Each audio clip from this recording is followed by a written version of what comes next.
Lengkong, AYOBANDUNG, tenaga honorer wajib memiliki dua syarat mutlak agar diangkat menjadi PPPK 2024. Dua syarat itu yang nantinya membuat tenaga honorer bisa langsung diangkat jadi PPPK 2024 tanpa tes.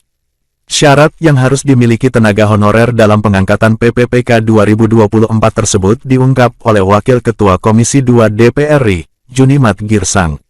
Di akun Instagram pribadinya, Junimat kerap membagikan proses kebijakan pemerintah dalam pengangkatan tenaga honorer menjadi PPPK 2024. Tenaga honorer akan segera diangkat menjadi PPPK 2024 sesuai dengan Amanat UU Nomor 20 Tahun 2023 tentang ASN. Undang-undang tersebut menyatakan bahwa seluruh tenaga honorer akan dihapus pada Desember tahun 2024. Sehingga, pemerintah berupaya mengakomodasi tenaga honorer untuk menjadi PPPK 2024 sebelum statusnya dihapuskan.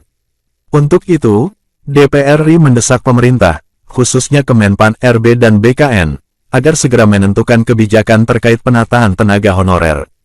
Menurut Junimat, ada dua syarat agar tenaga honorer bisa diangkat langsung menjadi PPPK 2024. Syarat pertama yang harus dipenuhi tenaga honorer adalah terkait masa kerja di instansi pemerintah.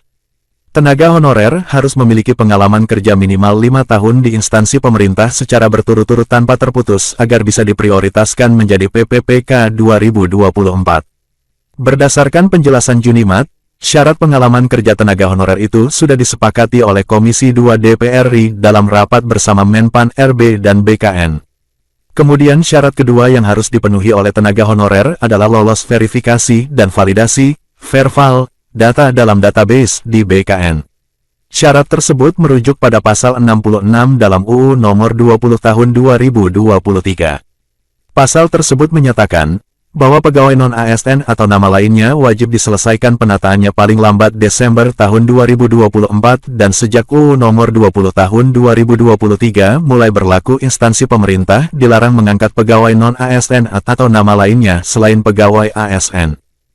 Dalam pasal tersebut, yang dimaksud dengan penataan adalah verifikasi, validasi, dan pengangkatan tenaga honorer oleh lembaga yang berwenang. Pada pelaksanaannya, proses verval data tenaga honorer menggunakan aplikasi di laman https://verif-nonas.bkn.go.id.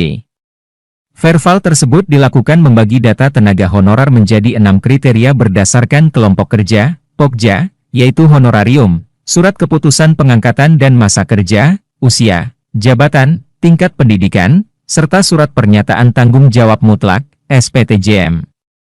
Hingga saat ini, Menpan RB mengumumkan bahwa BKN telah melakukan verval pada 1.788.851 tenaga non-ASN yang masuk database. BKN melibatkan BPKP dalam verval tenaga honorer dengan pembagian sesuai dengan kewenangannya. BPKP selaku lembaga pemerintah non-kementerian yang melaksanakan tugas di bidang pengawasan keuangan dan pembangunan, diberi tanggung jawab melakukan verval Pokja kriteria 1 yang berkaitan dengan honorarium. Sedangkan BKN, bertugas sebagai penanggung jawab verval data tenaga honorer Pokja kriteria 2 hingga 6. Adapun hasil verval tenaga honorer per 17 Mei 2024 pukul 00 WIB yaitu kriteria 2 mencapai 89,87%, kriteria 3 100%, kriteria 4 mencapai 63,33%, kriteria 5 sudah 100%, dan kriteria 6 mencapai 99,52%. Nantinya hasil verval masing-masing kriteria akan digunakan sebagai dasar penentuan kebijakan pengangkatan PPPK.